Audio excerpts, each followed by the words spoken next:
There's a chart I saw recently that I can't get out of my head. A Harvard business professor and economist asked more than 5,000 Americans how they thought wealth was distributed in the United States. This is what they said they thought it was. Dividing the country into 5 rough groups of the top, bottom, and middle 20% groups, they asked people how they thought the wealth in this country was divided. Then he asked them what they thought was the ideal distribution. And 92%, that's at least 9 out of 10 of them, said it should be more like this. In other words, more equitable than they think it is. Now that fact is telling, admittedly, the notion that most Americans know that the system is already skewed unfairly.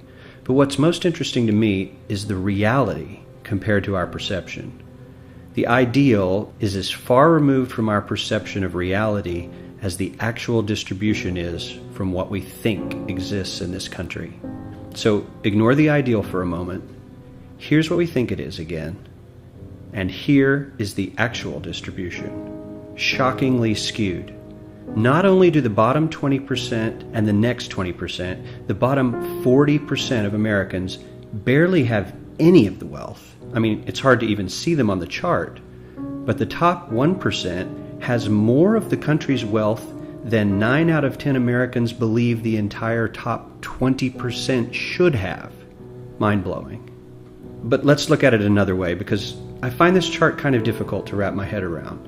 Instead, let's reduce the 311 million Americans to just a representative 100 people. Make it simple.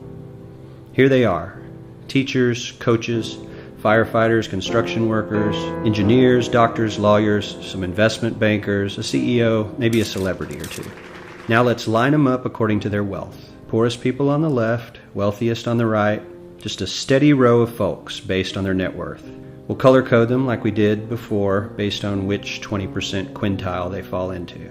Now let's reduce the total wealth of the United States, which was roughly $54 trillion in 2009, to this symbolic pile of cash.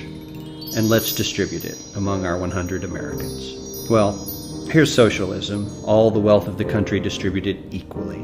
We all know that won't work. We need to encourage people to work and work hard to achieve that good old American dream and keep our country moving forward. So, here's that ideal we asked everyone about. Something like this curve. This isn't too bad. We've got some incentive, as the wealthiest folks are now about 10 to 20 times better off than the poorest Americans. But hey, even the poor folks aren't actually poor, since the poverty line has stayed almost entirely off the chart.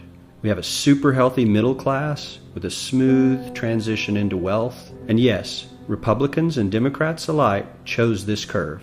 9 out of 10 people, 92%, said this was a nice, ideal distribution of America's wealth. But let's move on. This is what people think America's wealth distribution actually looks like. Not as equitable, clearly, but for me, even this still looks pretty great. Yes, the poorest 20 to 30% are starting to suffer quite a lot compared to the ideal, and the middle class is certainly struggling more than they were, while the rich and wealthy are making roughly 100 times that of the poorest Americans, and about 10 times that of the still healthy middle class. Sadly, this isn't even close to the reality. Here is the actual distribution of wealth in America. The poorest Americans don't even register. They're down to pocket change. And the middle class is barely distinguishable from the poor. In fact, even the rich between the top 10 and 20 percentile are worse off. Only the top 10% are better off. And how much better off? So much better off that the top 2 to 5% are actually off the chart at this scale. And the top 1%, this guy, well, his stack of money stretches 10 times higher than we can show. Here's his stack of cash, restacked, all by itself.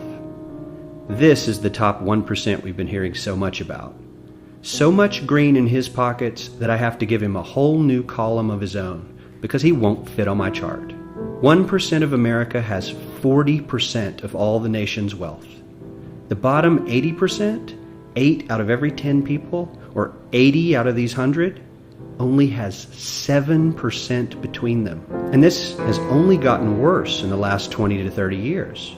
While the richest 1% take home almost a quarter of the national income today, in 1976 they took home only 9%, meaning their share of income has nearly tripled in the last 30 years. The top 1% own half the country's stocks, bonds, and mutual funds.